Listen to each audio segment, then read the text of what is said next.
Hi and welcome back to another part of the video of bringing it back from the dead. If you have noticed, these parts are now red. As I mentioned before in one of my videos, I like to reorientate this direction for the belt so it would be perfectly in line with the pulley, and I had to redesign this part here so it had a hole at the front and a hole at the back so I could reposition the belt. I put a small idle bearing inside there. Also I had to redesign this part this side, but I forgot to CAD design the slit at the back, the same as this side on this side.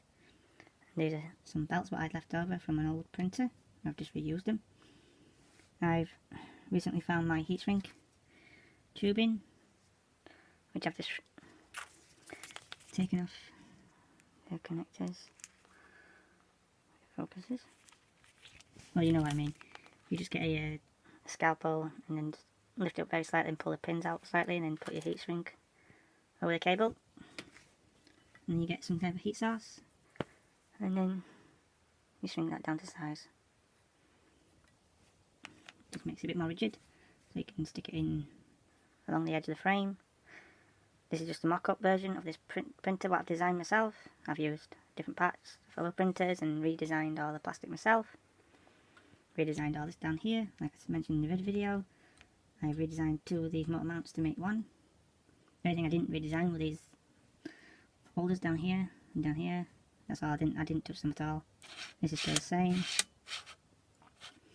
But if you notice that I have to make one motor turn one way and one motor turn the opposite way. It looks weird as it is. That one turns that way and that one turns the opposite way. Just so you can make the bed go up and down. It feels a bit rigid at the moment. It doesn't move, so when the motors turn off, you've got no problems with it falling back down onto your part, which I will be making my bed move forward instead of backwards. That's how I like it set up, because you've got more space down here for the end stop to stop there. Because if you look there, you've got plenty of space down there for the bed to be clear of the whatever thing you're going to be putting on. And you go down here. I know it doesn't reach to the far end of the bed because that's the way I want it set up. I want it set up so it's just like that. Hope you like this part of the video. So it's a bit long. Don't do no editing. I just splice all the videos together. And stay tuned for bringing the printer back from the dead. Thanks for watching.